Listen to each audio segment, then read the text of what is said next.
Go on, that's your cue. What? Don't be ridiculous. The play starts at 1:30. Yeah, check your phone. What does it say? Dogecoin stock is plummeting. I've lost everything, man. Good time! What time does it say it is? Time! Oh, baller. Get on stage, Dionysus!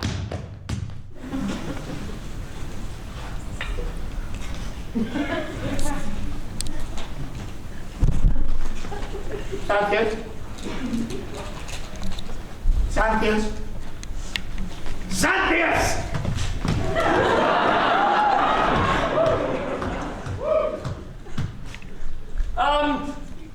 How about one of those usual jokes, sir? One that always makes the audience laugh. Yes. It's not your usual thing, okay? They're far too sophisticated for that kind of thing. Yes, okay, something with some wit then, sir. Yes, just not the one you always do. Okay, something really, really, really funny then, sir. Yes, just not. You know. No. What? The one where you've been riding the donkey all day long and he didn't even buy you a drink. No. Okay, how about this one then? How many donkeys does it take to carry what Dionysus is packing? Go on, how many? Just one. Because what he's packing is so soft, and what he's packing is so small, the donkey wouldn't even know that it was there. Because you've got a tiny dick, Seth. Tiny. Ha, okay? Just to let you know, ladies and gentlemen, what I'm packing is only slightly below average. No more jokes! What? What's the point of me carrying this big bag around if you won't even let me use it to make a joke? That's how it usually goes. KCL, Royal Holloway, Queen Mary, even UCL's frogs in 2020. Flop. The hilarious baggage man, he's in every comedy, it's me. No, okay, not this one, right? Because every time I go and see a UCL classical play, right, and I see these losers acting, right, I feel like I aged 10 years. Oh, well, it's a good thing you're an immortal god then. Oh, yeah. Unlike the rest of us, seriously, my arse is in agony from carrying all this baggage and you won't even let me crack a joke.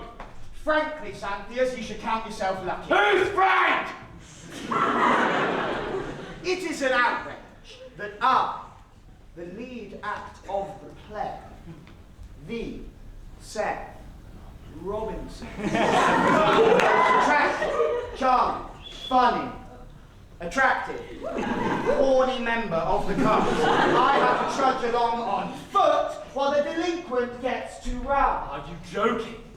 I am the one carrying all of the baggage, am I not? How can you be? You're the one riding. Yeah, it's not an easy job riding him all day long. Mom.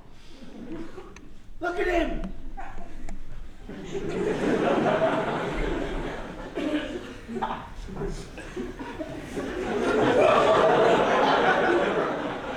I'm not even sure he's a real donkey.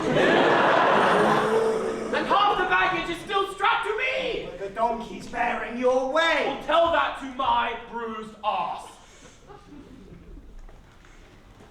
Really? No, later.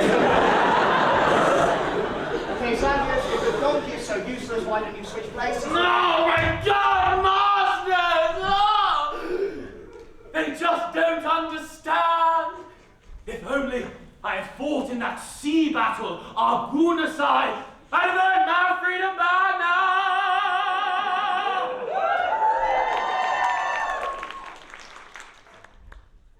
And you'd be in for a treat. Fuck off. Just calm down there, Xanthias the freed man, all right? If I recall correctly, we've arrived. See? I walked the whole way. Now, as to that door.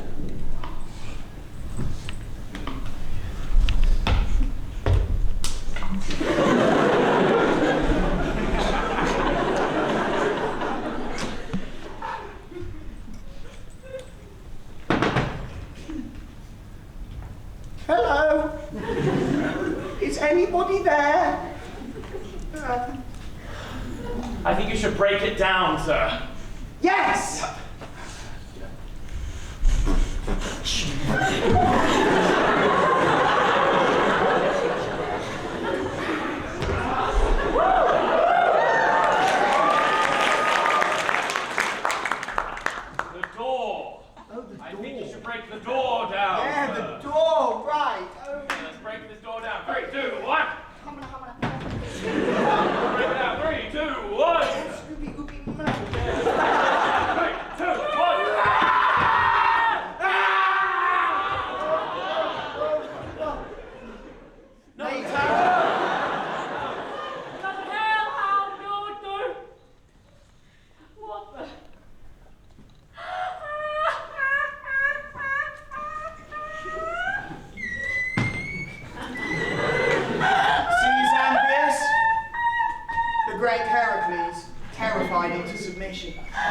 odds he's mistaken you for a maniac. Oh, my sis, I can't stop laughing. No, wait, no, Heracles, come back. We need you. I'm sorry, Dionysus. I can't help it. What is this lion's pelt, that helmet, and those boots? What kind of look are you going for here? What kind of regiment is this? Check the label on his tunic. Victoria's Secret. No! No! No! No! Okay? I fought at that sea battle just last week. Argunasai, right? We killed 1,000 Spartans. I manned the mast of the great Admiral Cleisthenes.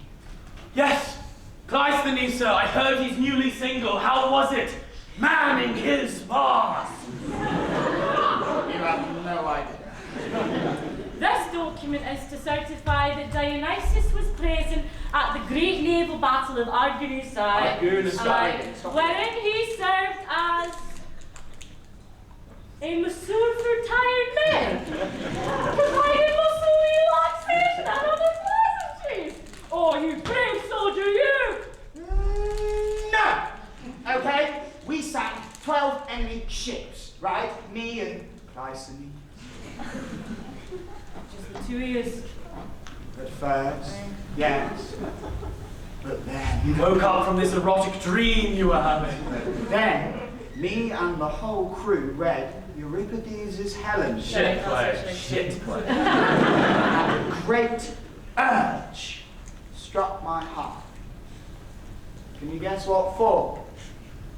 How great exactly was this urge? Oh. Oh, I Whoa. What you gonna do with all that? This urge then, for a woman I take it. Not quite. For a man then. Oh, certainly not, yes. Later! One place to use is such a good friend of yours, is he not? Don't tease me, Heracles. I'm in a bad situation. This urge, it's burning me up. Sounds like gonorrhea. What kind of Oh my God, I can't explain it. Okay, let me put it this way, right? Have you ever been for a boozy bottomless brunch with the boy? Is that some kind of joke? When am I not been for a boozy bottomless brunch with the boys? Me, for shooting a pole of fame to feist us at rosy-fingered dawn, knocking back Ambrose Olympus.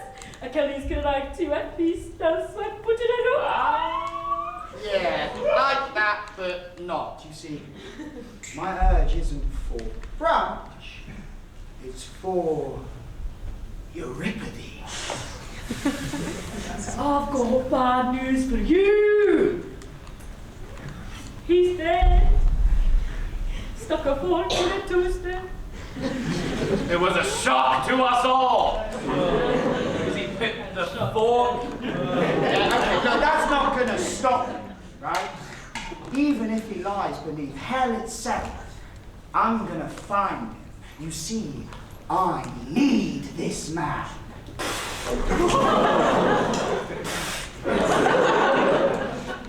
Two, really? Go down there. That's the plan. Oh no! It's two of my exes! Oh!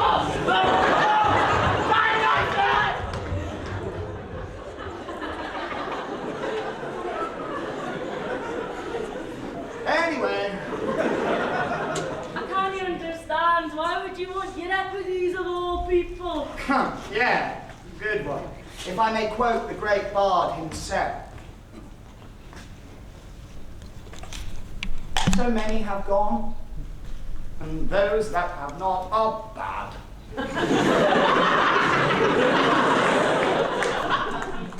See what I mean? So stale. I mean, how about Iaphon, Sophocles' ladder? Why not just bring Sophocles back instead of Euripides? No, I want to see how young Iaphon can fare without his father. And besides, Euripides is quite the slippery guy. Far more likely to sneak away from hell with me, and Sophocles, He took life as it came, and I'm sure he's taking death the same way. How about the other playwrights then, Agathon? A fine poet, missed by us all. Ah, tragic passing then.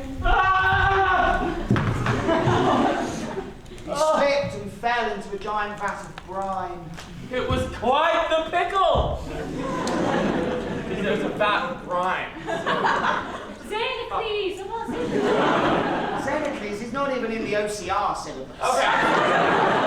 Did nobody see what just happened?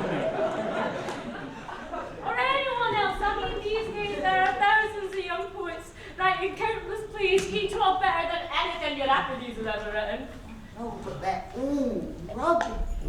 I mean, just look at the academic youth of today.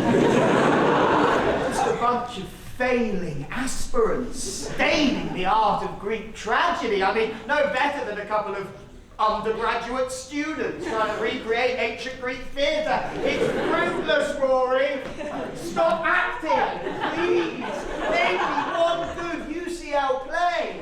See? Right? You can't have someone who can write something truly quality. But what do you mean, quality? I mean, someone who can write truly quality phrases, right? Listen to this.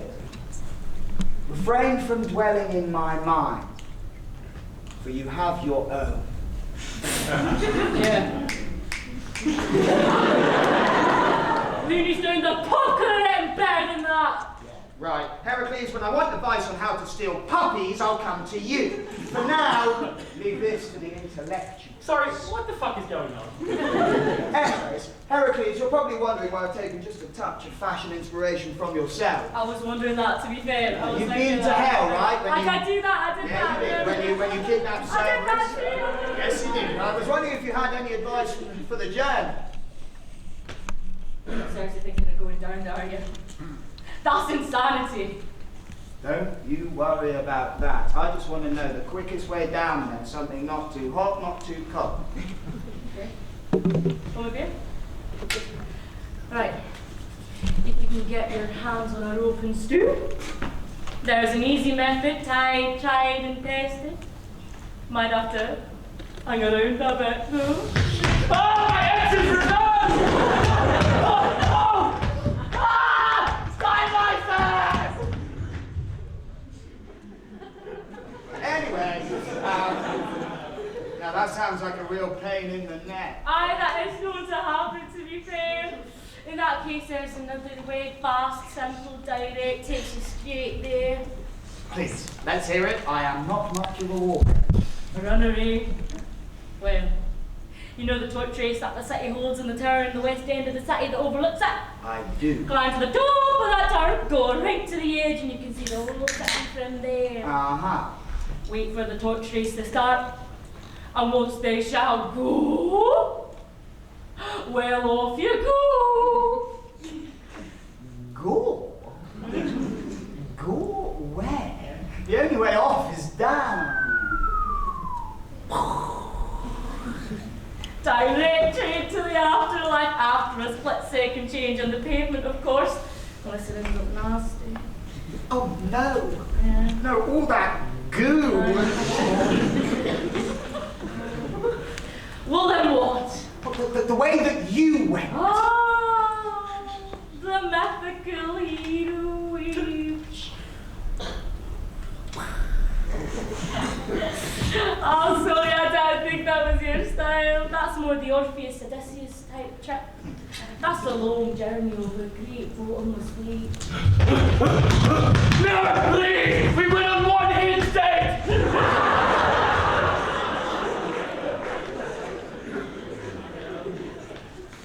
Anyway, so this bridge, how'd you cross it? Back in my day, there was this ferryman fella, Karen, I think his name was, scary guy, mind you, don't rub him up the wrong way. He used to take you in his boat for about 3 drachmas or something like that. It's amazing what you can do with 3 drachmas, huh? I didn't write that, Jay. That's very good. And after the lake, there's a bunch of monsters, snakes, gargoyles, flesh-eating chimeras, that sort of thing. Oh. chimeras. It's in the ones that, like, eat your ghoulies. Yeah, they do that, to be fair. I quite like my ghoulies. And then you'll start to meet the locals, naturally, all unsavoury characters down there, people that have betrayed their friends, abandoned their families to the ancient world, voted liberty, murderers, and then you'll probably come across the initiates in their shiny angels, bloody raving idiots! Hello? You're at the pub? And Jason's in. And he's chatting about this culture now, this the grand daughter of Heracles. Oh, say less, excuse me, I'm on the phone. That's so rude. I'm so sorry about that. Yeah, no, I'm on my way. Bye. See you later. Bye.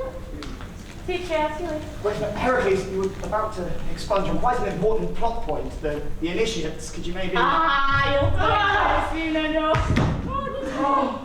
They're probably on their way to Pluto's palace by now. They'll tell you everything you need to know. And Dionysus. Good luck. Watch you. See you later.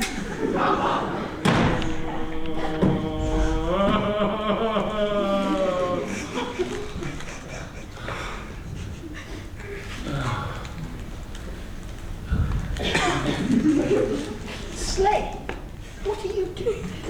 Get up, come on, man. We've got places to be. No, you're joking, sir. Please, no. Not in the slightest. Pick up the bag. Please, sir.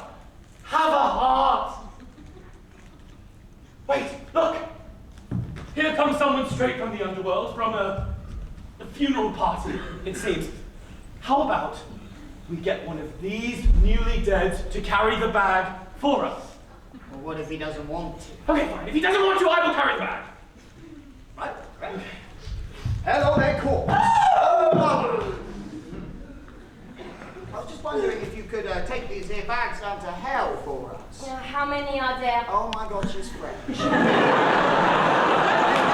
Just the one. What? 20 drachma. But I've only got, Okay, that's a cock ring. well, okay, look.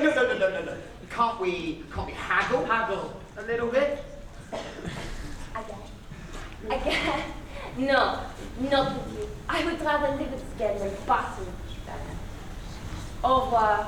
Fine. I didn't want to again with you anyway. Speak English, you're in Athens!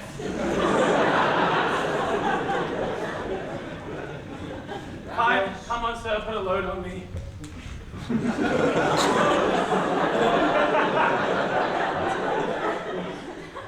You're a good man, Xanthias. Now, as to that ferryman.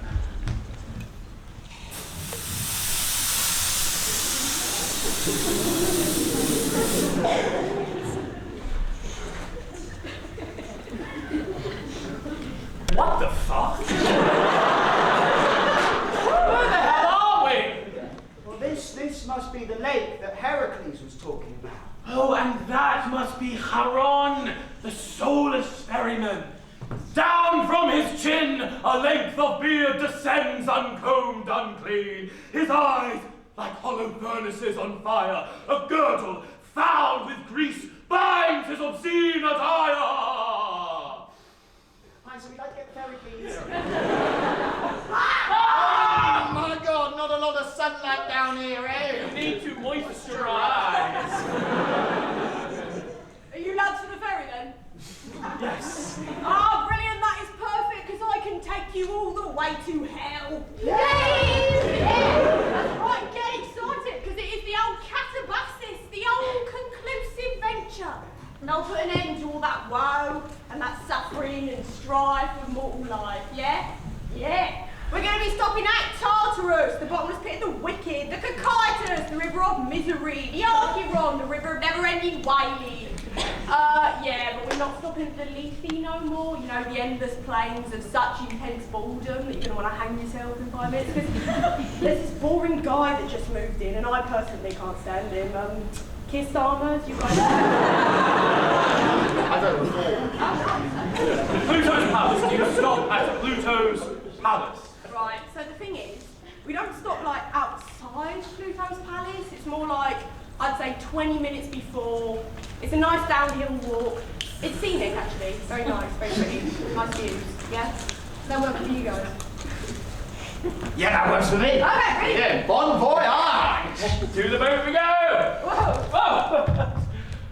Trying to get to the underworld. No. Whoa! Trying to get the boat my master to the underworld. No, Whoa! sorry. Yay! Yeah, sorry mate, it's just, I don't let slaves on my boat. Oh. No, wait, no, Oh. it's not like that. It's not. It's just, like, you didn't fight in the sea battle, so, like, legally I can't. What? No, but Right, hello everyone!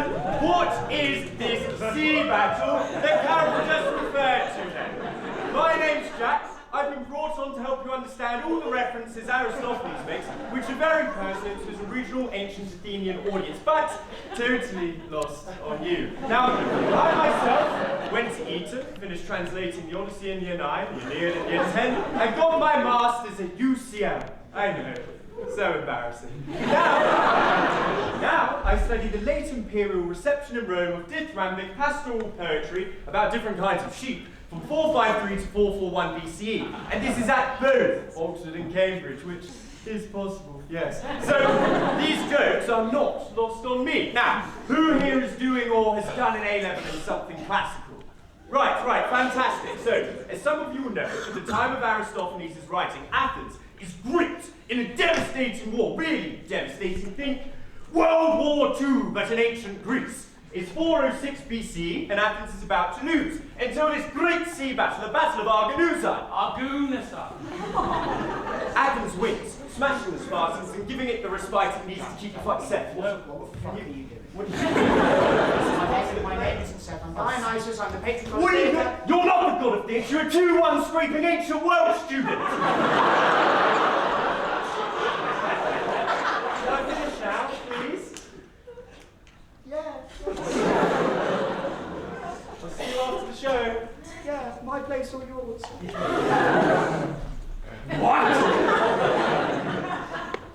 Is this Frank?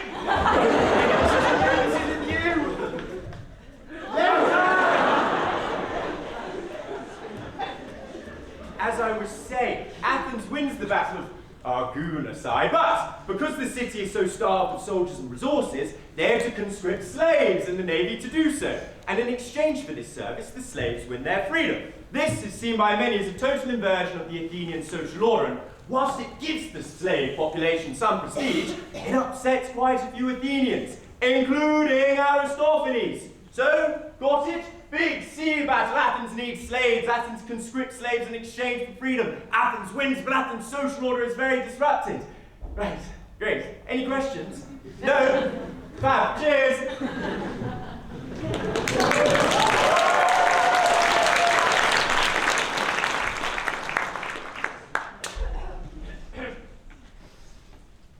What? But I wasn't able to fight in the sea battle. Look, here. The nurse said I couldn't.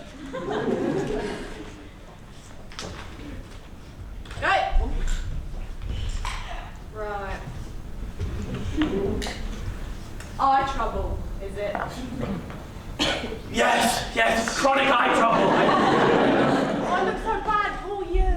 Yeah. What? Haran, is that you? Over here, mate. Over here. Yeah, no, not having it. Round the lake for you. What? Around? Yeah. If I go around the lake, how am I going to find you? Well, you walk all the way round. There's a little pub on the other side. We'll be there.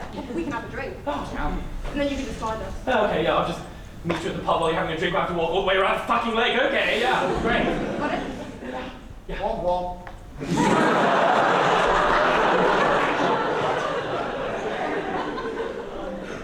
Did you just say womp to a slave? Look, have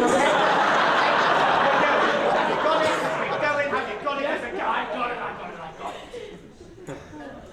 God, as if this place could get any worse. You know what? Good luck.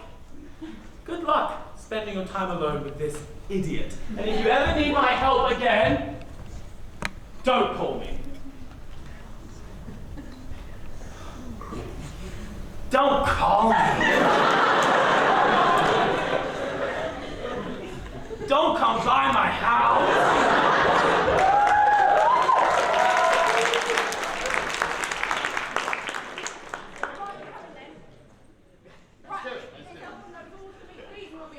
On the oars. Sorry, what are you doing? Oh, I've just got the oars, darling. Naturally on them, you dark pillock! Have you never heard of a figure of speech? No. Right, get your ass on the bench, grab the oars with your hands. Go on. Let's see.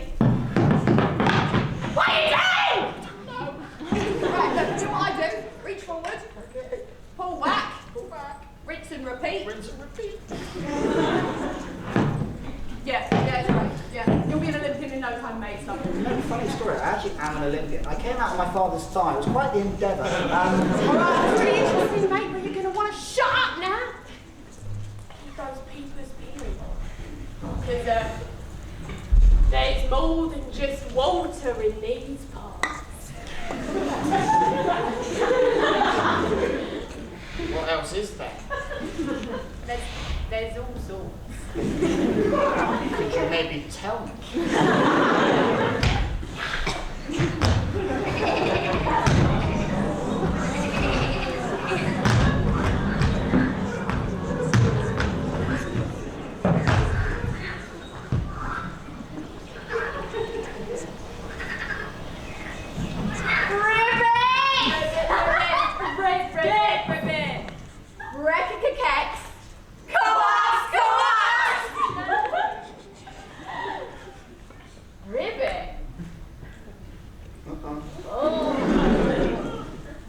Ribbit?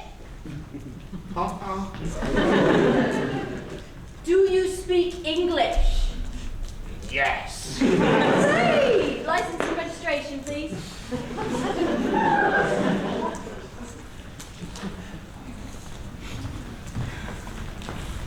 Right. John Heracles, is it? It's pronounced Juan. What was your fourth labour? Yeah,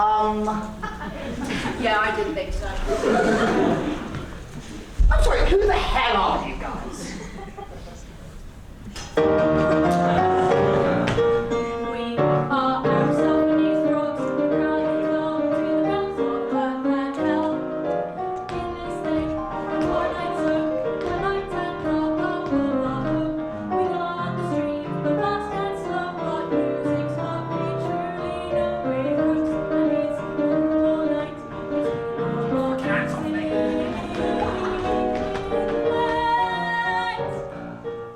Smoke one, tap one.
£8.40. Yeah, it's zone 3 to zone 1. We've only moved from there. Look, mate, I don't know what to tell you. I don't make the rules. If you make a boat. Yeah, but like TFL policy. You just pay. Okay, just tap. Yeah, tap. Do they have? No. Do you have MasterCard or Visa? No, I put my card through the wash the other week. It's bugging. That one. You don't want to be. Do it. Right. Cheers. Bye.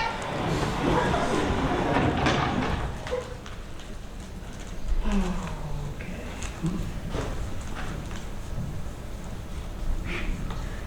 Right. If that's the pub that Harold mentioned, then Xanthias should be just around here.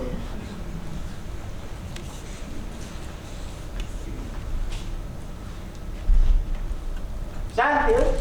Here, sir! Oh, I'm here! I'm here! God, man, what are you running from? Frogs? Did you see any frogs? Frogs? What? What are you talking about? No! It was a horde of first years! Let's run before they ask us the difference between Gordon Street and Gordon Square. Never mind, Gordon Place! Run, man, wait! Xanthias, did you see any murderers, criminals, lib dems, anything? Well...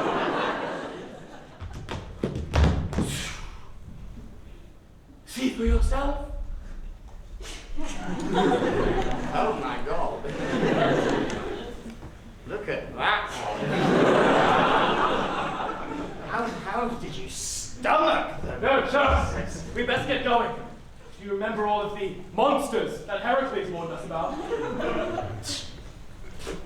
Monsters? No. That was just Heracles trying to scare me. I mean, you know how it is with some people, they just get jealous of all that I've got going on. Yeah! Crowbar. Yeah! Second crowbar. No, I wouldn't mind happening upon some monsters or beasts to slay. I think that might make this a proper adventure. Yes. Yeah! Surprise third crowbar. Sir, you are always and completely fearless. Okay, watch this. Oh my God, what is that? What? Where is it? There's some horrible monster right in front of us. I thought you get in front, man. Wait, sir, the horrible monster has moved behind us. Oh. Wait, sir, the beast is now back in front of us. By the gods, I see it, sir. It's some evil beast. Oh my God, what kind of beast? What kind of beast? It's one of the classic students from KCL. One that absolutely hates how you play Dionysus. He's horrible, he looks like an ogre, and he's gnashing his horrible KCL teeth. I know it's awful, and I'm sorry, Rory, this is it. This is it, man. Where can I turn? And where can I? Oh, God, no, you know what? Fuck this. Fuck this show. I'm not doing it. Where's the stage?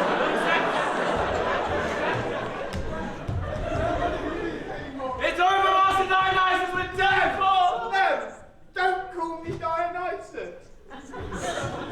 I don't want to play Dionysus anymore. It's awful. I hate it. I hate this show. I hate Dionysus.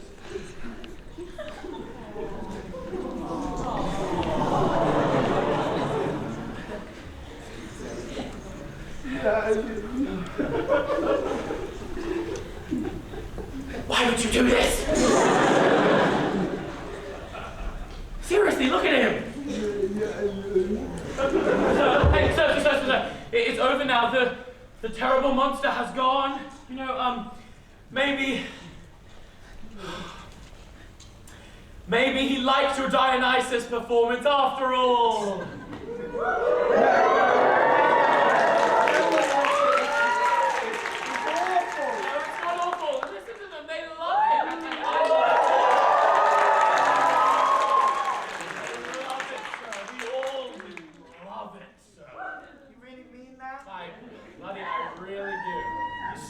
Buddy, I swear.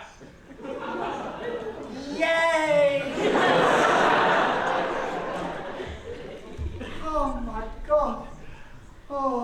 quite the scare. I think I turned just a tad pale there. Whew.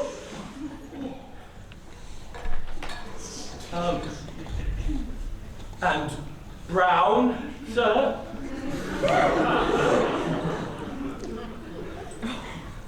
Oh my God, no. Oh my God, not again! Why do the gods curse me like this? It's very unbecoming of Heracles to do this to his own underwear, so perhaps, sir, you have been cursed by Lord Dionysus, the god of shitting oneself. That was just one time, okay? Two now. Wait! Do you hear that? Hey, what? What are you talking about? That! Can't you hear that? It's some kind of chanting. Chanting? What are you talking about chanting? The chanting! Can you not hear the chanting? Oh my God, for chanting! Run for your life, man!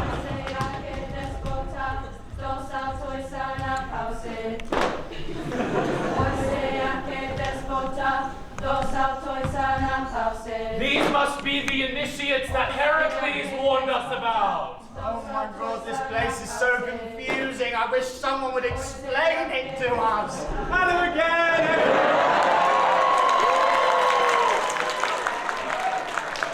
I'm back, apparently. Enjoying the place so far? You know, the last time we did it.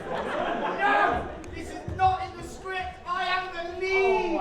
Are you serious? It's not just. This is part of the play. It's called meta-theatre, you absolute twat! I don't know what that Seth, it's me. Look at me. He's right. It's in the script.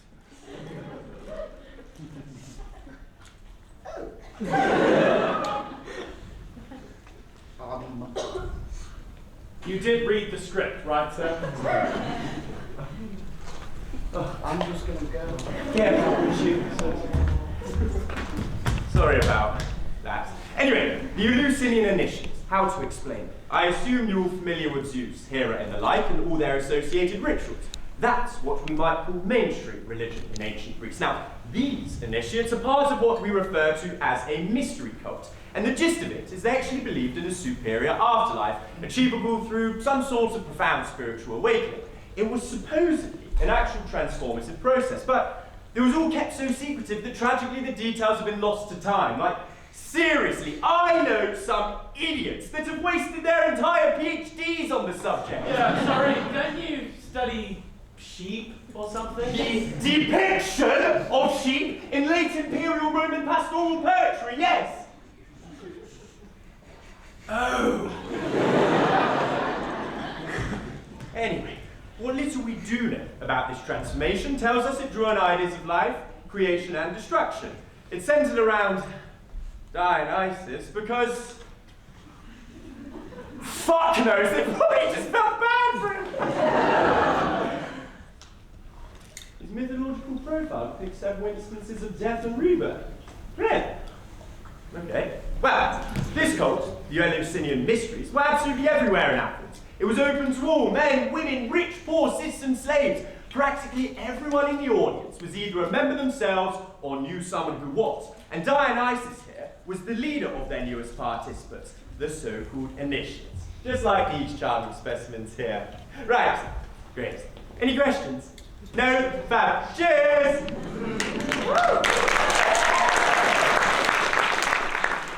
Yeah, piss off. Yeah, with your dithyrambic sheep. What an initiation! I know the way he whipped it out too! I was not expecting that. And the way he used his mouth on it as well. What was that about? I don't know, mate. I think that's just like part of it. That's what the other new guys are saying. Well, shall we? Yeah. Sooner we get used to it, the better. Come on, you first. Alright. You got the weed sacred incense.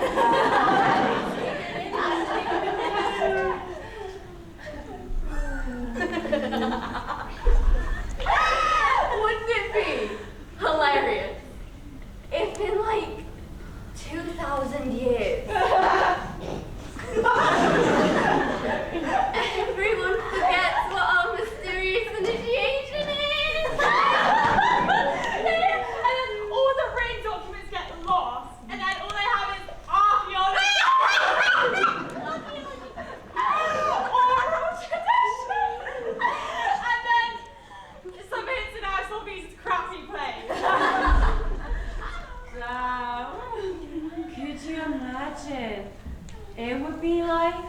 this huge, like, black hole in their understanding of Greece. I mean, they'd be so close to something so pivotal, so essential, and yet so impossibly far.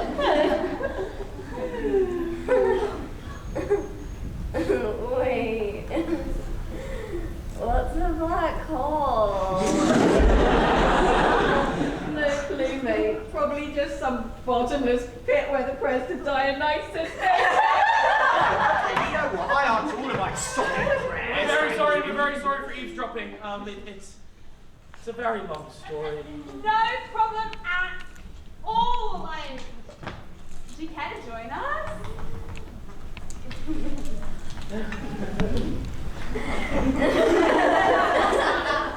Man, this sacred incense really hits, huh? I got it from this dude called Diogenes. The guy literally lives in a barrel. Absolute whack job, classic philosophy student. Oh, he tried to convince me that bowls shouldn't exist. I mean, should they?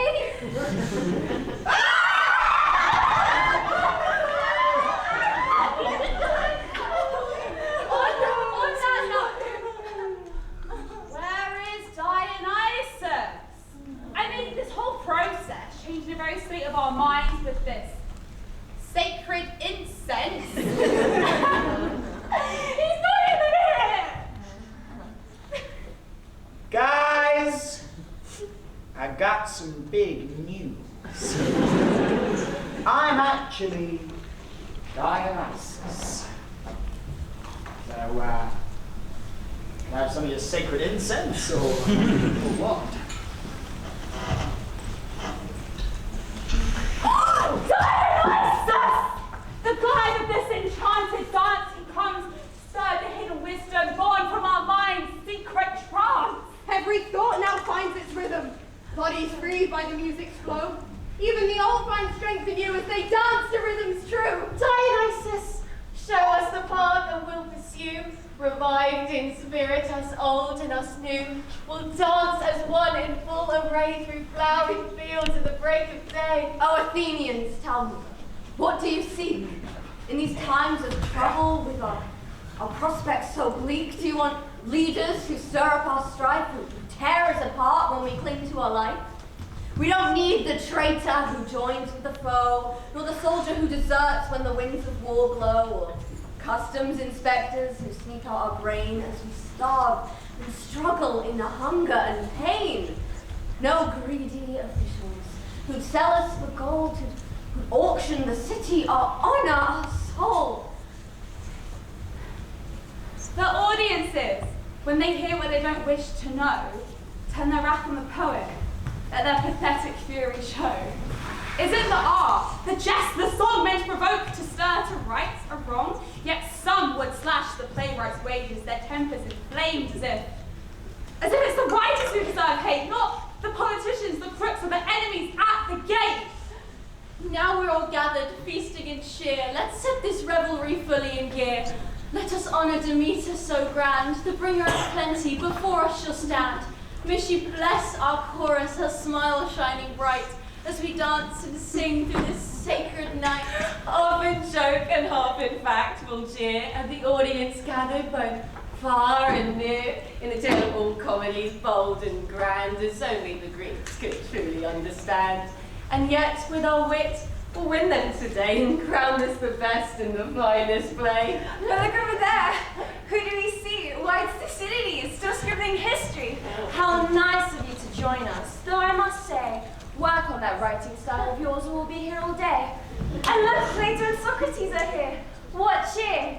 Glad you're not out probing poor folks with fear, asking your questions that twist and confuse, or dreaming up republics that no one would choose. Excuse me! Sorry to interrupt, right, but I need help, you see. We're new in this place, down in Hades. Will some kind soul please show us the way? Where does Lord Pluto stay? You're almost there. Don't worry, friend. His place is close. No need to ask twice. It's right ahead. Just take that turn and there you'll tread. Come on, Xanthias, don't dawdle or lag. Come on, my good man, pick up the bag. This carrying business, I swear it's a curse. Every time I think it's done, it just gets fucking worse. Farewell, dear friends, and good luck to you on your journey ahead. May fortune stay true. And to you, remember just who we are, initiates of Eleusis, known near and far. We laugh, we sing, in ways of old, with secrets of life that few are told. When our earthly days come to their close, we look upon a sun that forever glows. But we know the sacred, the mystical dance, the God's holy call, the mind's deep trance.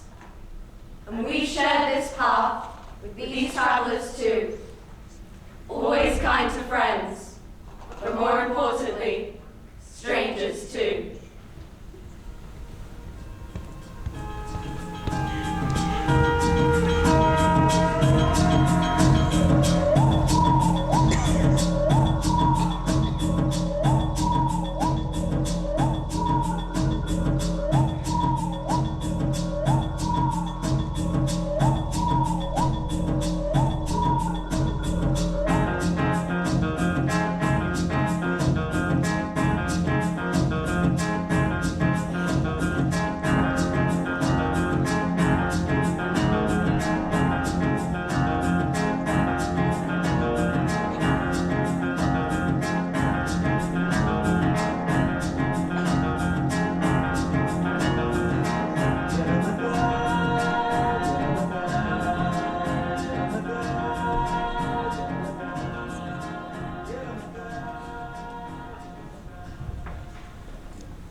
Wait, what's the custom for knocking in these parts? I don't want to offend anybody. Who cares? You're supposed to be Heracles.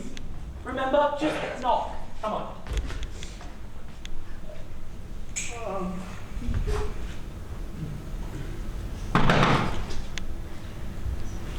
Hello? Anyone there? I think you should break it down first. Yes.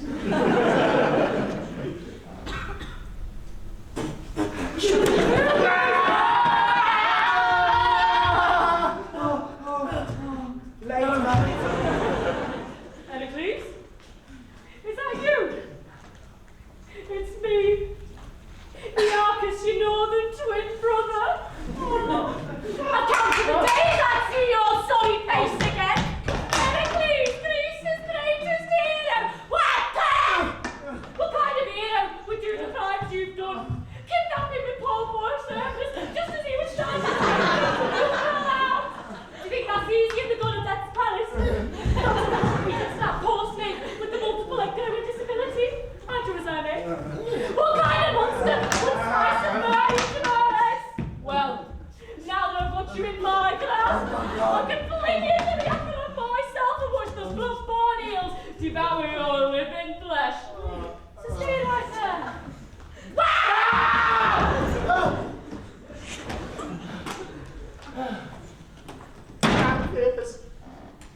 Xanthias, I think I might be dead.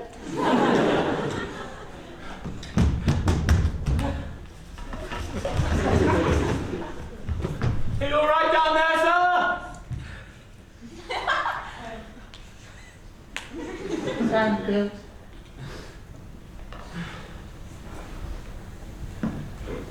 I may have poured a libation. Only the libation was less poured, more squeezed out. For God's sake, sir! Get up! Someone might see you! I will, I just told Xanthias, my good man, bring me a wet towel. I feel so faint. Press it to my cheeks. not those cheeks. Oh, that is vile, sir. Vile and cowardly. Cowardly? Cowardly? I had the courage to ask for a wet towel. No man would have been so brave. And tell me, sir, what would a coward have done? Probably laid there in his own filth and stand. No. I had the courage to stand up and wipe. Yes, you were always a paragon of bravery. That I am, Xanthias. That I am. Okay, don't worry, I'll look after us. So you went quite pale there. No, sir, like you, sir. I was totally fearless the whole time. Right. Well, if you're feeling so brave, why don't you and I switch places? So you could carry the club and you can wear the lion's pelt and I'll carry the bag.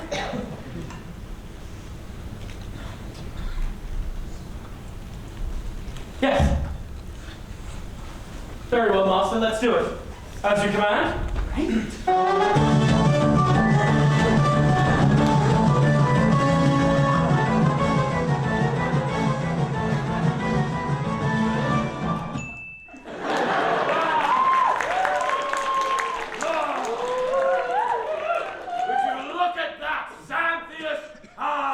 Heracles! You know, you might say, sir, that this part suits me better than it does you. Hey, master. You play the part of a slave. Dressed as Heracles very well, yes. Now, come on, Xanthias, put the load on me.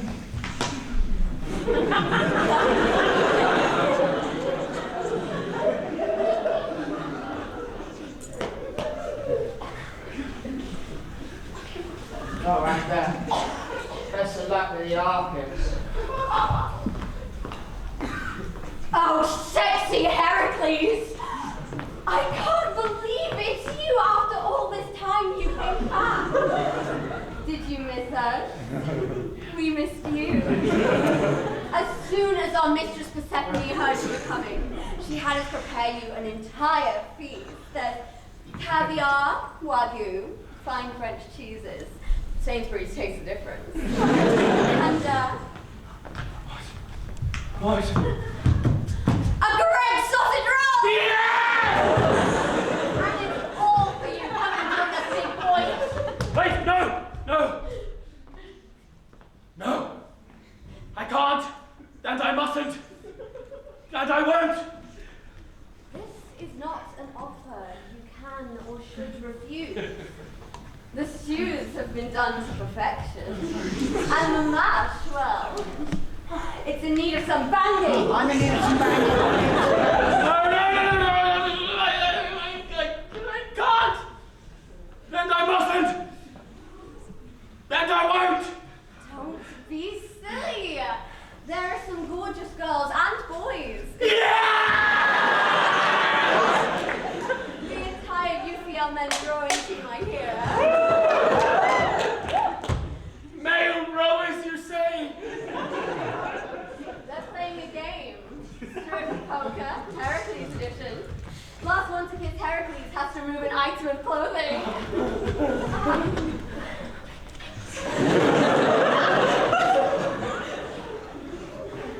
No, okay? No! Silence! Slave. Sweet maid, tell those delicious rowing boys they needn't wait any longer. Heracles hath arrived! Bitch! Boy!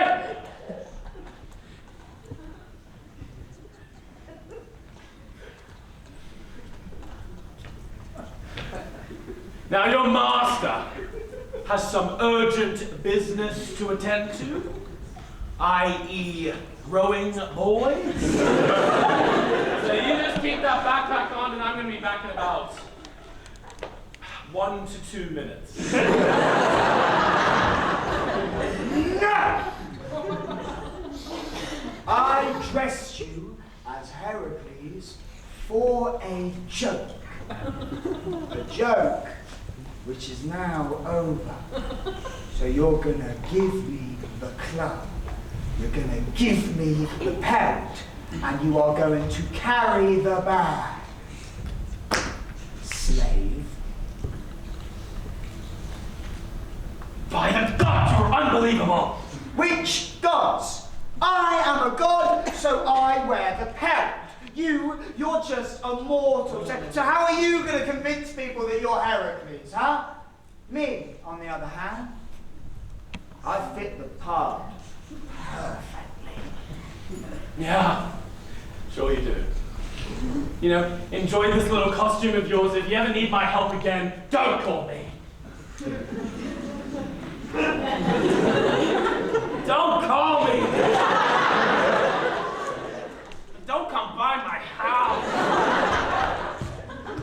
Is that Heracles? My God, it must be. How brave of him to come back. So brave. My God, that daring, warlike, beastly villain. Oh, good luck. It must take some nerve to show your face here again, Heracles. I still cannot believe that. After kidnapping Cerberus, you barged into our inn, hammered like a nail, throughout the place with your lads, Theseus, Perseus, Orpheus, the whole lot, and devoured half our larder. Oh, and you wouldn't stop shouting, it's coming home, it's coming home, it's coming home, and hashtag bleed purple. Every single attendant of UCL's rugby sports night is down here in hell, where they belong, and they are still easier to deal with than you.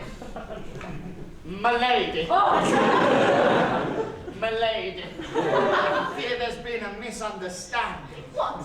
You thought we wouldn't recognize you? That get up of yours. It's not bad. You don't look half as intimidating as Heracles, but we still know it's you. You pantry emptying burglar! and all the cheeses he stole. Especially that colt. I really love that colt. You stole it all! Rhymes and everything! The rhyme's the best bit. When I brought the bill, he just said, sorry love, can't decline. Stared right in my face, nothing behind his eyes. Let out a bellow as foul and as sour as the depths of hell! Yes, that sounds like classic Heracles. He's always breaking into people's houses and eating their comp and letting out bellows as deep as the depths of hell. We were terrified. We ran up to the attic and locked the door as soon as we heard it. He left soon after, kicking down the door and taking our shoe rack with him. The shoe rack again, Heracles! We've talked about this. You can't keep breaking into people's houses and stealing their shoe racks. It's freaky. You're a freak. Now's our time to do something about it. Now, who do we know who won't stop to banish a foreigner regardless of their criminality? Pretty Patel. But it's not easy to get to the innermost ring of hell. Let's just do it ourselves then. Look at that now. He devoured everything in sight. Oh, let's just bash his teeth out. Or rip his guts out with hounds. Impale his throat with a spike. Let's get Madame Patel. If we invest £400 million and put him up in a 4-star hotel for 2 years, we'll have him shipped off to Rwanda in no time. If not, we'll just do it ourselves. It was a sensible policy. Where's Rwanda? Rwanda? Doesn't even sound like a real place. Rwanda.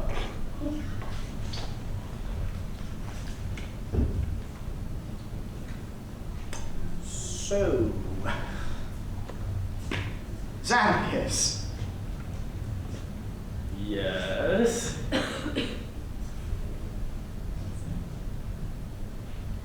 No! I'm not doing that yet. Ooh, you know how we're best men. No, I don't know how we're best mates. I'm not playing Heracles again. Xanthias, baby. No, baby. don't you baby me. I know your games, and I'm not playing them. I'm not being Heracles again. Look, I know I was harsh. You have every right to be upset, but look. Just try this little lion's tail on. Just try it on. Come on. Then, oh, it looks so good on you. I know. Doesn't it? I know. And you're just gonna take the glove. Take the glove. And if I ever ask you to do anything again, then I mean you can just like you can whack me in the balls like 20 times.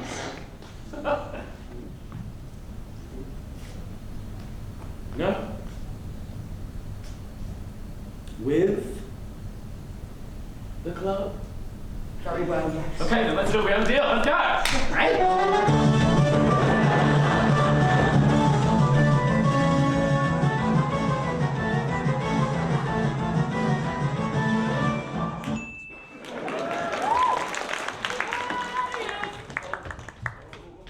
Thought we wouldn't find you time before you kidnapped another couple, stole more sacred animals. What? Yeah, tie this thief up and give him No! Get your hands off of me! Ruff, ruff, ruff, ruff, ruff! Ruff, ruff, ruff, ruff, ruff. Your master is a serious criminal. Oh, that much is certainly true. He's cruel, he's unkind. I mean, the things I've seen him do, the things he's done to me. I mean, this is just a humble slave's opinion, but I think he deserves something worse than a beating. Torture, maybe. Try torture. Now that is a good idea. No, wait a minute, wait. The truth is that I've never actually been here before, and I haven't stolen anything from you, okay? At least nothing worth more value than a classics degree from UCL. Okay? Let me do right by you. This here is my slave, and he is in very good condition, but I will let you torture him until he tells you the truth of the matter. And if it turns out that I'm lying, then you can just hang me up for the crows. I suppose that would reveal the truth. Yes. Very well. What sort of torture did you have in mind? Well, anything. You can pile bricks onto his chest, or pour vinegar up his nose, or you can make him chat to an Exeter girl for 5 minutes! Oh no! No, please! I mean, we can do anything. This is a safe place to experiment with our design. That's very just to you. Thank you for letting me torture your slave. Now don't worry about any of the damage incurred in the process. The Students' Union will compensate if you sign a risk assessment and reimbursement form. No, they won't! We'll get on with it here then, under his master's eye. Now. Is this your first slave torture? Yes, okay, very well. Well, it's a very simple process. I'll take the lead. Now, if it ever starts to work, just let us know and we'll stop it, okay? In about 10 minutes or so. Because you're getting tortured. And then we'll repeat the process again, okay? And don't worry if you scream. You know, everyone does on their first time. Well, every time. Because you're getting tortured. Wait! Oh, are you sure he's such a good slave? No, I am not a slave, okay? This man here is the slave. I am a god. Are you hearing this? The mouth on the slaves these days. You know, it's absolutely atrocious. You know what? Give him the whip, I say. If he is really a god, as he purports to be, he won't even feel it. You're a god too, aren't you, Heracles? Fuck. So why don't you get the whip as well, or would that hurt you? Okay, how about this? Whichever one of us winces first, or even notices this here whip, Oh my god. is not a god. That's very noble of you. You're a fair man. Right, bend over, pair of you.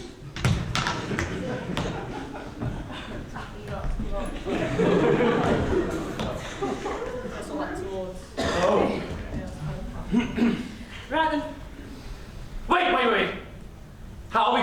take the correct measures to ensure this is an appropriate and fair test. How about you each receive a blow in turns? That seem fair? That's more than fair enough. Start with you. No! How was that? What? How was what? Well, I just hit you. No! You're kidding! Your turn.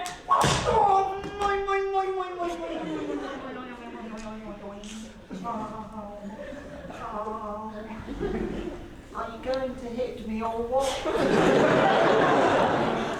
Well, I just did. Couldn't feel a fucking Back to you.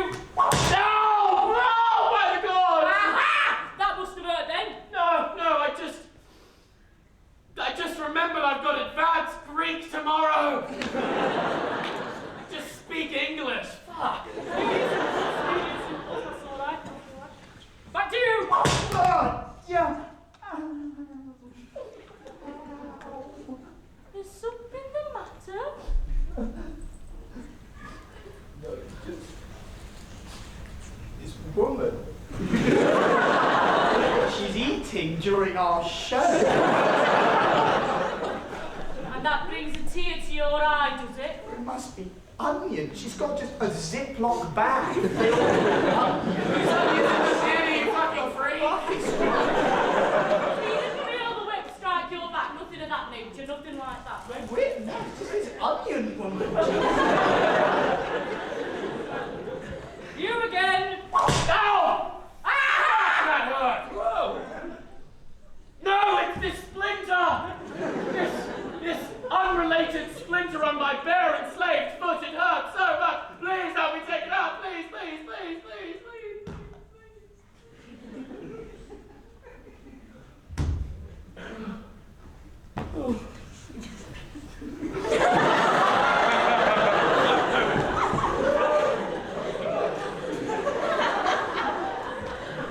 Actually, he's particularly fat around his back, so you should try hitting him somewhere where it's actually going to hurt. That's a good idea. Get up!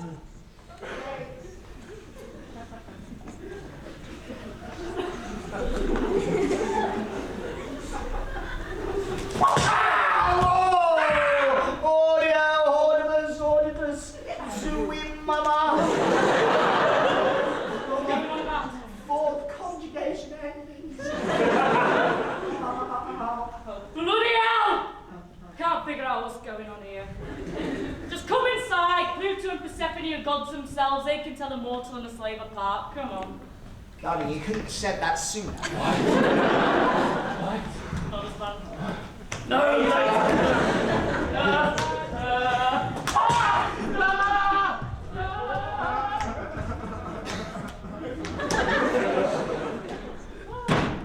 Before us stands a crowd so bright, an audience keen, their minds alight. You've come for this outstanding show, expecting much, as you all know. Two duties, dear citizens, we hold dear. To entertain and to make things clear.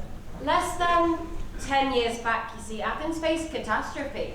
A group arose with an ambitious goal to seize away the public's role. They thought democracy too slow, the mob too wild, too quick to throw. The city fell in disarray, and so they sought a different way. They dreamed of rule by just a few, the power held by elites, aristocrats who knew. Yet democracy, though shaken, stood, changed by another uprising for the greater good. We veered close to losing it all, but Athens was saved and did not fall. But still, our city's torn by strife and blame. The scars of civil war remain. The time has come to heal, not fight. The old elites regret their wrongs. Let's set things right. They erred, it's true, but is it right when slaves who volunteered to fight now stand as citizens proud and free? Our noblest men, Though once rebels, we still deem our enemy. Slaves now wear robes, fine and long, like Xanthias there, truly strong. And I'm not saying that the deal was bad to grant rights for the fights they had. But if we treat those men as kin, then why not forgive our own within? Let's not uplift the slaves alone and cast aside the ones we know. come, wise Athenians, let's unite. Set pride aside and choose what's right. For if we spurn these aristocratic few, we'll face a fate both dark and true. Historians will call us mad for casting out the strength we have. So I beg, take heed. Look to these men of great wealth and breed. Test the good ones, give them a go, and if they thrive, then all will know. We've made a choice that's wise and sound for sense, reason, and strength all round. But if they fail, then Athens falls. If misfortune answers all our calls, well then, my friends, the people will see. Athens hanged herself from a great old tree.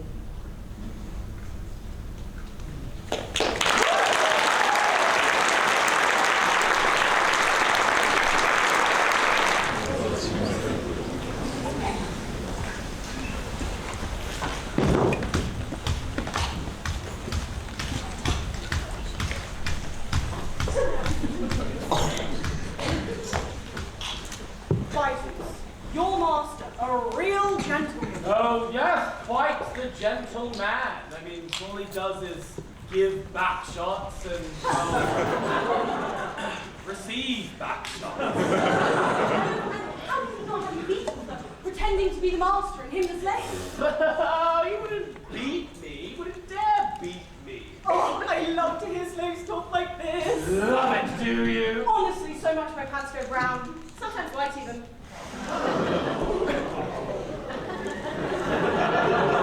Did you just say your pants turn white? No. Come on, tell me. Is there anything better than talking rubbish about a master behind his back? Yeah, it is hard to beat, but wait, but what about squeezing in curses under your breath when he's right there? What do you mean? Well, like this. Slave, how do I look in this Victoria's Secret tunic? Magnificent, sir! You're so beautiful and fat, now you look like a fucking freak. Magnificent and regal. Like that. Very, very nice. I do love a good muscle like that. So, buddy, my criminal accomplice. What's all this noise about? It's like there's a bunch of raucous school kids making sound all the way yonder.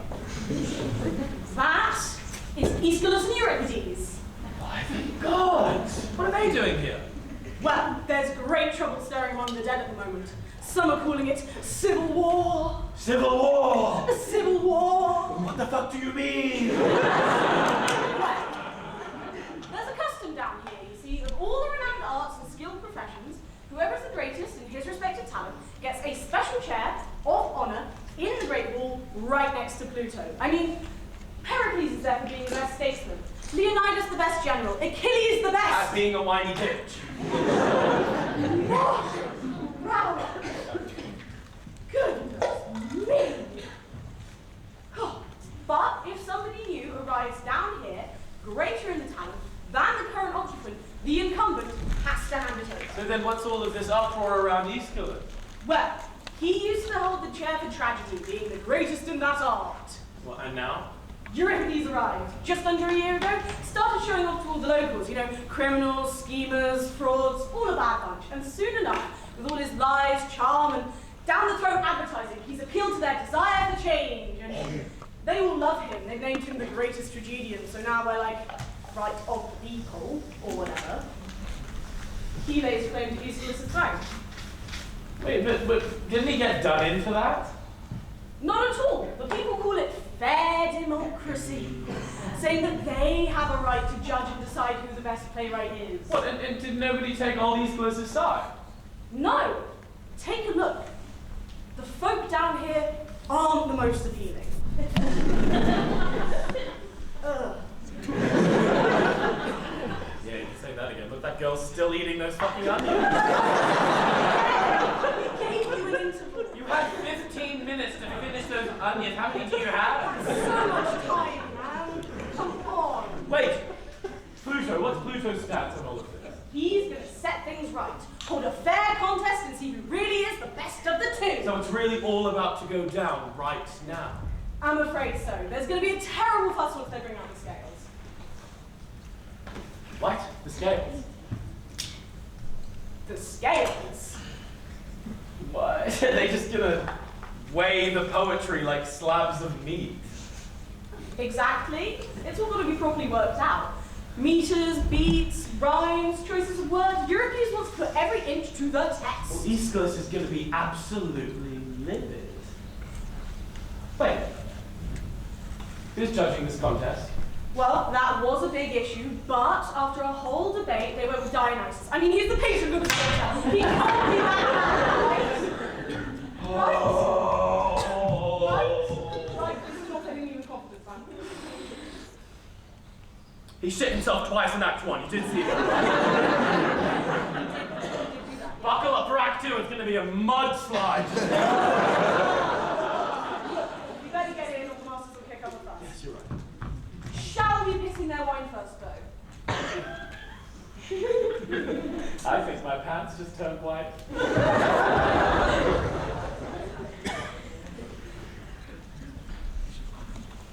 Lord Pluto! Hunky. I love what you've done with your place. Stench of death could go without, but hey, That's no way to describe Persephone's cooking. I mean, the drapes as well. Lovely. Yeah, the drapes. I got them from your mother Semele, you know, after she exploded.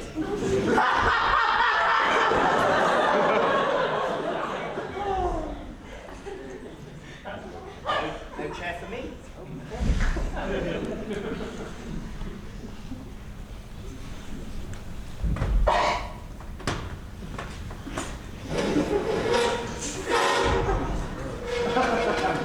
Who's my good little boy, Dionysus?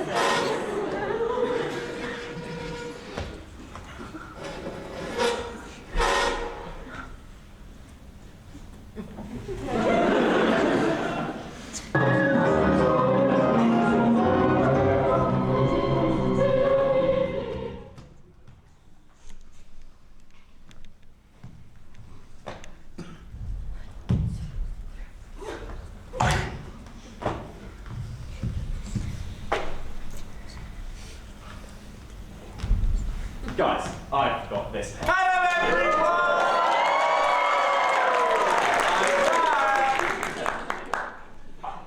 So, you know, honestly, I came into this production really dreading having to explain to you what's going on, but it's actually proved quite fun, educating the uninformed. But, on that note, in case you hadn't noticed, here we have the two great poets of ancient Athens, Aeschylus and Euripides. Aeschylus here is the embodiment of old tragedy. He's a traditionalist, a former soldier, a man of nature, and his heart beats like thunder and rage now that Euripides has dared to question his authority. His words are his arsenal, and his spear-clad syllables soar, crested and plumed from his mouth like warriors. And his mane bristles with lion-like wrath as he commands massive phrases, fastened together with bolts of iron as he rips his enemies apart, metaphor by metaphor, with his fiery speech. And here, the great Euripides of new tragedy, who responds to his opponent's verbal barrage as he surgically picks apart his sentences with a razor-sharp intellect. Lethal literary devices are flung in his direction, but fool around him as he neatly dodges them all and questions what they really mean. So, place your bets! The old or the new, the grandiloquent or the precise, the mighty or the clever.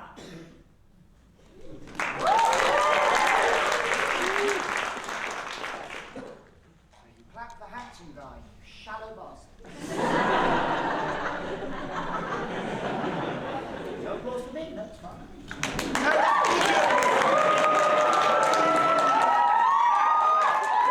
Everybody ready?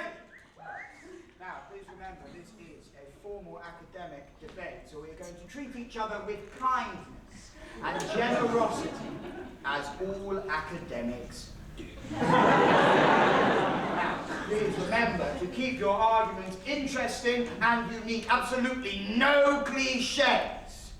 Euripides, the literary ball, is in your court. Swing.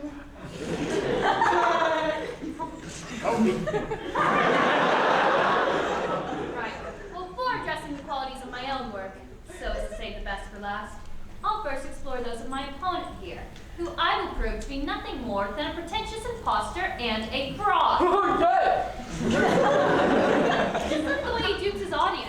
Not that they're that smart to begin with. But anyway, take, for example, Prometheus Bound.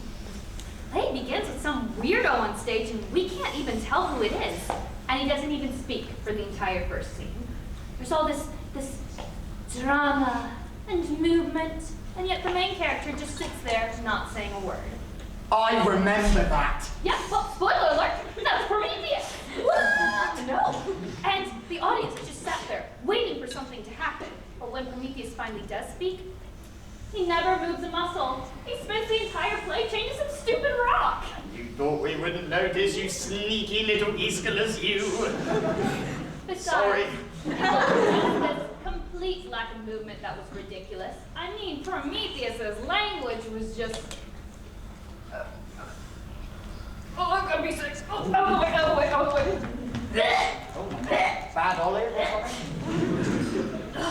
Disgusting, revolting, terrible. I mean, this man here really is the master of steamrolling sentences, penetrating us non-consensually with his compound adverbs, convoluted metaphors, and overconfident neologisms twisted so tightly at first he does forget what he's trying to say. Oh!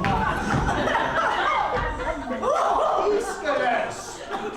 I mean, he's not wrong, right? There was that line when I went to go see the show. It was, what was it? It was, the inexorable temper wrathfully overpowering the race of Uranus. I mean, who would want to go for a race in there? Can I watch? No. See?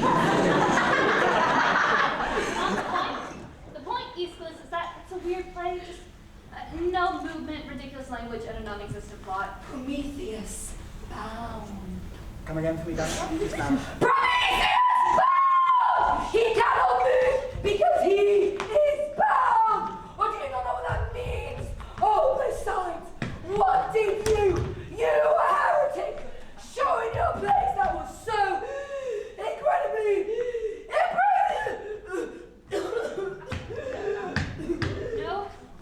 No overconfident neologisms, that's for sure, or motionless characters, or incomprehensible language. No. What I did with my plays was refined. The audience could understand everything I was trying to say, and the first character on stage explains to everyone what was going on in the scene, the play's background, and the character's origins. origins that were consistently better than your own. Just look at them. I'm the one who taught them how to speak, how to argue. Oh, you certainly did. No, I only wish someone had torn you to shreds before you had a chance. See, what I did was get them thinking about what they were doing. When I inherited the mantle of tragedy from you, she was in terrible shape. Almost as bad a shape as you are in now. I got her back in form in no time. And, that fella that stays at your house, Sophisophon, did he help stretch her out a bit too? Like he does to your wife? No, he doesn't. She's having an affair. No, she's not. No. She's not having an affair. She's not. He's my wife's personal trainer, nothing more. That's what she told me. Anyway, you want to know what sort of people I appeal to? Check out my fans. Madeline Miller, Percy Shelley, Sigmund Freud, who I think is eating some onions over there. Look at the kind of people he appeals to. Mary Beard, Edith Hall, and Edie Rue. No. What I did was get the audience thinking, applying logic to the story. I got them questioning, why is it like this? What does that actually imply? Get this. The most important lesson in theater and in life. Never overlook anything. By the gods, he's right. Because nowadays, every Athenian, they come back from their 9 to 5 and they're calling out to their slaves, "Hey slave, where'd that pot go from last year? How many olives are in a jar? Who bit the head off this sardine? Why does it hurt when I pee? Why is my pee red? Why can't I pee anymore?" I mean, Before Euripides, people just used to stand around staring at walls.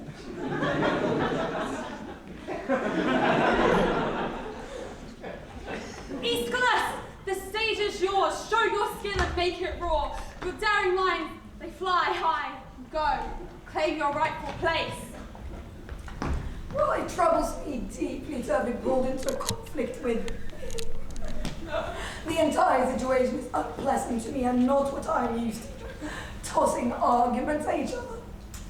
But I suppose I shall have to respond, or else he will say I have no rebuttal. Okay, a simple question to begin. What makes a great playwright? Ability. And the poet must teach individuals how to be better citizens. Valid point. So then, if you have failed in this school and say, depicted virtuous and honourable types as vile scoundrels and great heroes as lowly wretches, what consequence should you face?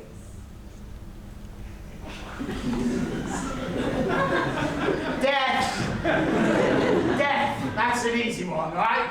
Well, look at the characters I left him, okay? Noble, proud, 6 feet tall. Men who never turn away from their responsibilities. My heroes were nothing like those petty criminals they write about today. The people who go to the marketplace and talk in bars. They were true heroes, clad in the finest spear and shield with breastplates. Did you say breasts? Heroes with hearts of oxide, 7 layers thick. And how do you teach your audiences to be so noble like these heroes of yours? I incorporated my heroes into plays filled with military vigor. Military vigor. And in which places that happen? Well, the Persians, for one, a titanic play of moral ambition, Platonic pride, one of the most exquisite creations to ever grace the stage, made to match the monumental nobility of the events it describes. No, I love that one. I love that bit where Darius has died and all the Persian elders, they're standing around and they're just wailing and they're going like, wah. Darius is dead and I'm a Persian elder, wah. So good. Well, this is what a poet ought to be doing. From the very beginning, artists have always imparted important lessons. Tell me, why is Homer regarded as such a great paragon? It's because his works are filled with valuable military lessons, from trainings and the details of equipment and tactics. Anyone with the sign eye can detect Homer's unmistakable influence sealed into my work. I also did sully the stage with whorish women like whorish women. Phaedra and Castor, no man can accuse me of stooping to the vulgarity of writing a play with a lustful woman. Lustful women! That's because you never met one. Oh, thank God for that. While you, on the other hand, you couldn't keep in your pants if you tried. And neither can your one. Personal trainer. I blame you for this. No, he's not wrong, Euripides. You ended up suffering in your personal life the very things you depicted other men's wives doing on stage. Listen, you idiot. What harm did my Jocasta do to the public? Every respectable woman was so horrified by your plays, like Phoenician women, that they'd hang themselves on the spot. Not like I made these stories up. Phaedra fell in love with her own stepson, her own life, long before I wrote it down and made her the starring role in Hippolytus. Obviously. Oh, obviously. But a poet should remain silent on such matters, not parade them on stage for all to see, you know. Our children, they have teachers to educate them, and we grown-ups have poets. It is our responsibility to ensure that the lessons we impart are moral and appropriate. And you really believe the best way to impart these moral and appropriate lessons is in your lofty, grandiose speech, which no one can understand, rather than the common language people actually use. It's the very compelling nature of elevated ideas that they beget words of unequal stature. It's only fitting that demigods speak with more grandiosity than mortals, not to mention dress better. I established a brilliant standard for which you totally defiled. Oh, and don't you see how you made everyone so chattery? Our children their teachers, soldiers bicker with their officers, and all of the saints have abandoned nature for these debating clubs. Though before Euripides, our sailors knew 2 words, yes and sir. Those seamen have the strongest arses in all of the Aegean. Now they are ruined, not by idleness, no, but by debating. Oh God, the seamen, buckets of it. It's not wrong nowadays. The soldiers, they don't do anything. They refuse to row. They have a go at me about my HR violation. Oh, you see? What is this man not guilty of? Consider how he put on stage children murdering their mothers, mothers murdering their children, husbands making love to statues. That one's okay, I don't mind. One senile line, but what is it? Life is not life. What does that mean? Oh, this city is full of breeding bureaucrats and greedy officials cheating the public at every turn. Oh, and as for athletes, you can hardly find a single one in shape anymore. The whole city is so soft. I'm beside him, he's right. I mean, the average level of sexiness in Athens has plummeted. I mean, the city used to be filled with great-looking guys and girls. Girls. Woman's. with breasts and such. I mean, now the city's just full of these old men stumbling along. Ooh. The battle rages on. Unclear who won the day. Both writers hold their ground, neither gives way. All right then, let's start with what comes first, your prologues. In my opinion, they do not manage to provide a clear and well-defined outline of the opening circumstance. Which one then do you take issue with? Most of them actually. Let's go with the one from the Orsteia. Okay, please, Aeschylus, let's hear it. Silence, everyone! Silence! Silence!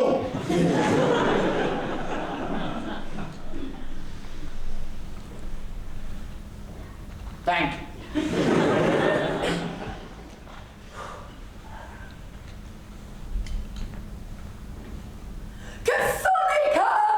Noble guardian of the paternal kingdom, attend my plea and by my side now stand, for I return once more, come again to this land.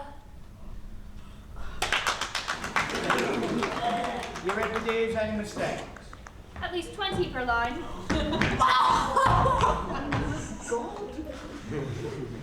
Right, so from the beginning, he makes a glaring error. Quite hard to miss, You really. must realize how idiotic you sound. To you, maybe, but I don't think you could ever see true talent, or your own mistakes, for that Now, matter. what mistake then do you think I made? Go on then, repeat the line for me.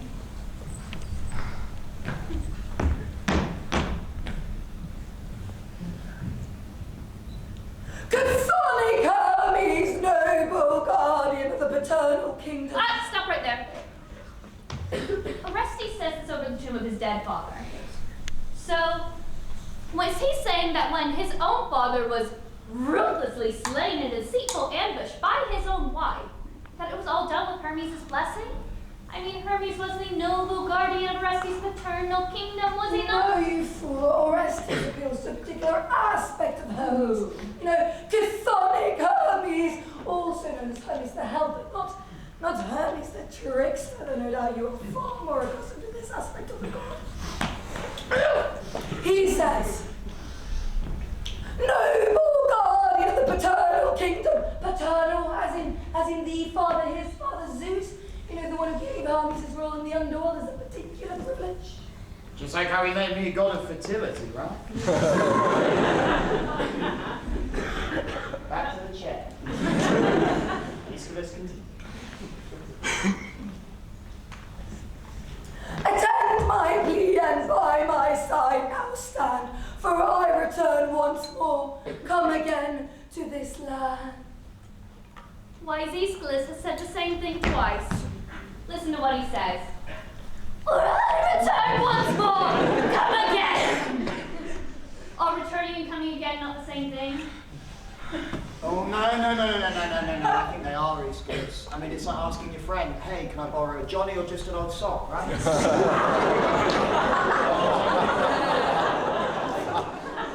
Works for me.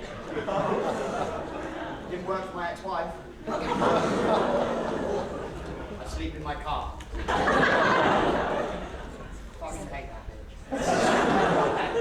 That line is in fact particularly well crafted. Oh, in what way? Well, you know, anyone can come again. My ex-wife couldn't.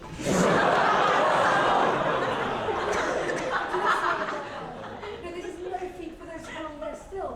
But when exile reclaims its home, that is a return worthy of the word. Check and Maid, you What? No.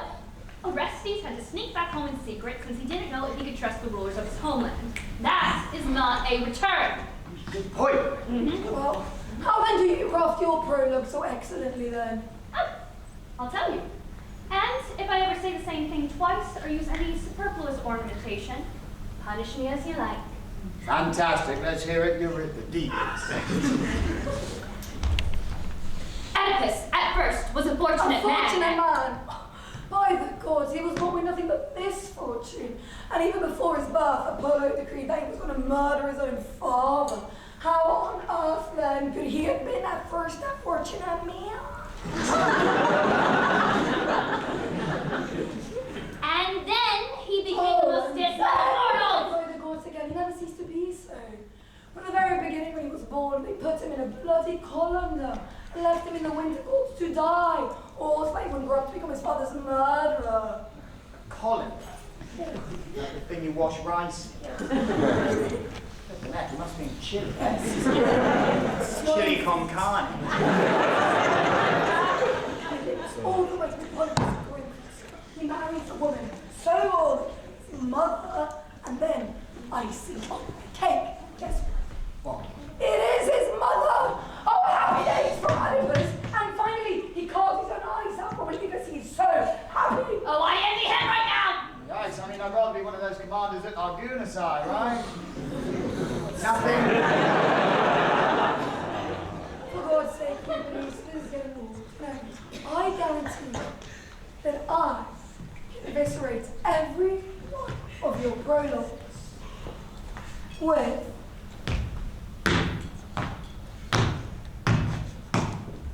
a little flask of oil. What? A little flask of oil? That's correct. An everyday object for us Athenians, we carry it in our belts. Use it to tame our hair, cleanse our hands, or anoint a scent. And it can defeat every one of your prologues. You see, Euripides, you craft your verse in such a way that your tunes, your cadence, the very essence of your lines can accommodate anything. Lump of wool, flask of oil, small rocks. Would you like to see what I mean? I do, actually. Right? I do as well. Yeah, no. Please, Euripides, come on. O ancient sacred plains, the streams of Aeacus, from which Lord Agamemnon once sailed for war on countless ships and lost his little flask of oil! What do you mean he lost his little flask of oil? And it was a long journey. No, he's bound to lose something. Euripides, darling, just do another. Okay. It is I, son of Zeus, Dionysus, who has come to this here land of Thebes, Semele's son, delivered by lightning flame and... Darn flask strikes again. I'll fix this. His prologue won't fit in here. To far Colchis, through those winding rocks along the shore, would that the Argo had not winged its way, been hewn by pine, nor sailed and... Euripides, my good man, buy it. What? Buy the damn flask. No. Buy the damn flask. No. Please, let's pay your price. It's not for sale. Fucking hell. I don't need to buy it. I have countless exquisite prologues he wishes he could shove his little flask in. Let's hear it, but just watch out for that damn flask. These are the lovely streams of Egypt, where Proteus, king, Norris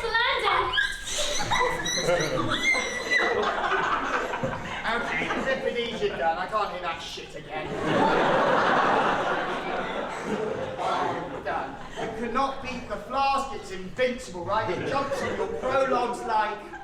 Xanthias on grinder. Yes, I'm still here, by the way. Try to look for something in the words, the weight of them, right? You might find more luck there. You're right. Showing how rubbish his lines are. I guarantee we can solve this conflict right here and now. As you suggest, Dionysus, let's see whose verse truly carries more weight. His. Mine. The scales. I forgot about the scales. Okay, right. Bring the scales!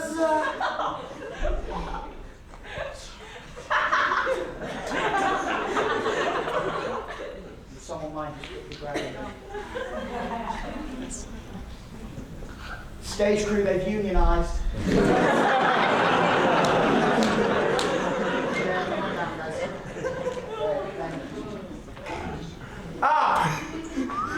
Dionysus, son of Zeus, promised to judge this here scale weighing with the utmost artistic discernment, as evidenced by my English literature GCSE score of 7.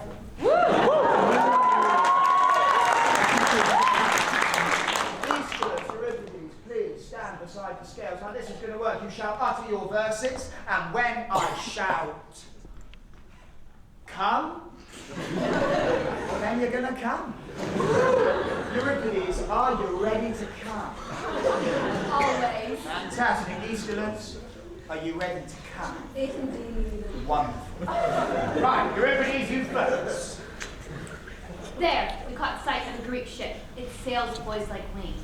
50 hands gripped the wooden shafts, and by the stern stood the 2 young men, unshackled at last. May Zeus cast his favour upon our gathering, who set sails upon the open waters, looking once more at the golden shores where the Nile flows its sun-kissed waves into the sea. Time to come!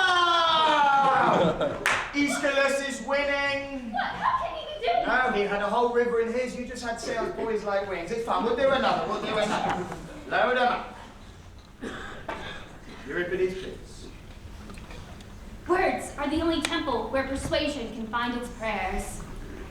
Amongst all the gods, it is only lonely death, eternal and unswayed, that stands impervious to death. Okay, say it with me. Say it with me. Time to Aeschylus wins again. He had death, the weightiest of all evils. Death! Mine had persuasion in it. That carries weight, doesn't it? And I expressed it so beautifully. No. Persuasion is a light, nimble thing. No. You need to look for something with the real weight of the words, right? Something that droops and swings. Takes your eye out. Careful, you know.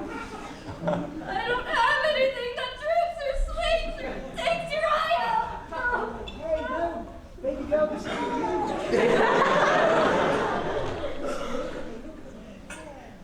My wife is having an affair. I know. She lives at my house now. What? We'll get to that later. Remember the verse. I would. Into the pack. I would rather stand 3 times on the battlefield with a shield than give birth once. Keeping vigil upon the palace heights of Atreus' sons, I have come to know by heart the slow procession of the stars that adorn the night. Now I know you're going to say it with me. Time to come! Aeschylus wins again! He had that big palace in his. 100 Egyptians couldn't make it move an inch, so... Euripides, why don't you just get on that scale yourself and bring your wife, your children, your entire collected works, and, of course, old Sisyphon. Aeschylus has won at the scales, Euripides, but I haven't decided yet. Okay. Yeah, stage crew, we're good. Yeah, come on in, guys. Let's give a hand for UCL stage crew, eh?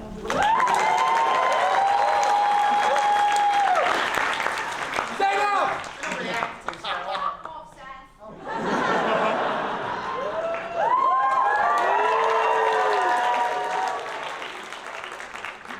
I haven't decided yet. I mean, how can I? One speaks so intelligently, the other I just love so much. Oh, guys, just pack it in, yeah? Dionysus!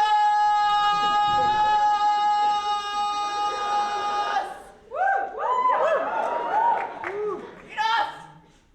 You must make your decision and soon, lest you have wasted my time for nothing. Okay, and then once I made my decision, then what? Take one with you and not the other. Oh, come on. Okay. Team huddling. I came here looking for a poet. Why, you ask? Well, to save the city, because otherwise there'd be no more theatre and we'd all be out of a job. Or at least a very shitty student commitment. So, I will ask you some questions on how we're going to save the city, and whoever can answer them the best, that's who I'll bring back. Okay, first question. What should we do about Alcibiades, right? Because the city is in a pickle and a half. So, please. I despise the... Alcibiades! Who here has heard of him? None of you? Of course. Well, to start, he was the nephew of Heracles, though I doubt you know him either. Very well, Socrates. He was the pupil of Socrates, though you don't want to know what he paid for his tuition. Sex. Pay for his tuition with sex, you prick. And he was quite possibly the most controversial figure in all of antiquity. I personally see myself as something of an Alcibiades, boasting the political cunning of Machiavelli, the suave charm of James Bond, and the warrior-like prowess of, well, me. Wanker.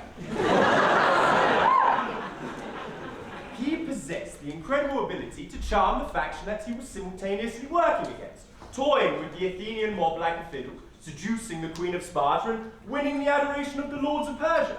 Naturally then, by 405 BCE, he was a heavily divisive name, with half the city thinking he could be their saviour, and the other half praying for his death. But let's see what Euripides and Aeschylus have to say on the matter. I assume you've all decided who you'd bring to the overworld by now, and let's see what nonsense Dionysus coughs up. Oh, and happy Valentine's Day. Back to you.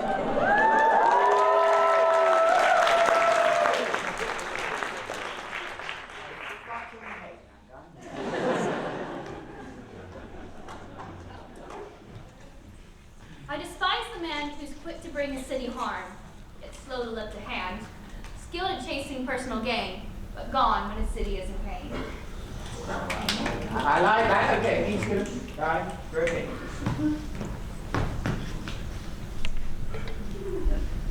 It is never wise for a city to embrace a lion cub growing within its gates. But if they choose to keep it in their care, they must endure the wildness it bears. Oh, that's good. Oh my God, I can't decide. Okay, one speaks so acutely, the other so astutely. Okay. Do another question. Right. What is your advice on how we can save the city? I've got it. Okay. We deem the present trusted as untrusted, and those who are untrusted as trusted. Yes. You don't. If we cease placing trust in those we currently do, and instead place trust in those we currently don't, then we would be saved. We would be saved. We would be saved. Yeah, you lost me there, darling. Yeah, I know. They must forget their enemy's land and realize that their own slips from their hand. The navy has always been Athens' might. All other pursuits will bring but light. Oh, that's good. Dionysus! You must make Okay. I will decide on this matter alone. What my heart desires. Remember why you came all this way in the first place. For me, your friends. My tongue swore. My heart chooses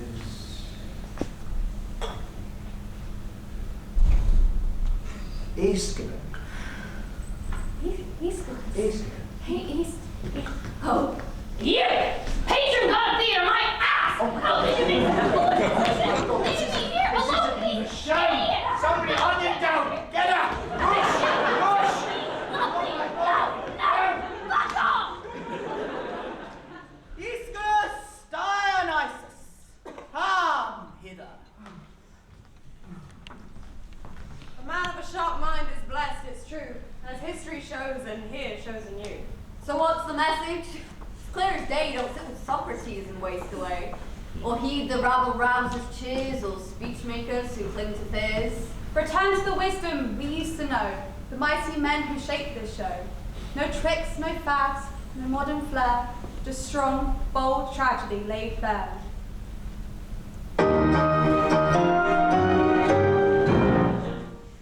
Farewell then, good Aeschylus. Go and save our city with your sage advice. Educate the bastards! You won't miss them. And while you're there, do me a few favors.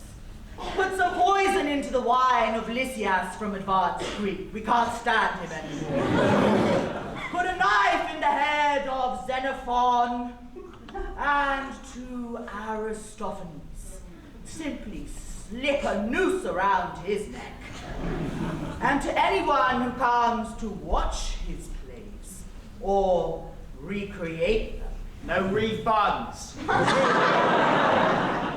Tell them to come to the Bloomsbury Theatre at once, for they'll be in for a treat.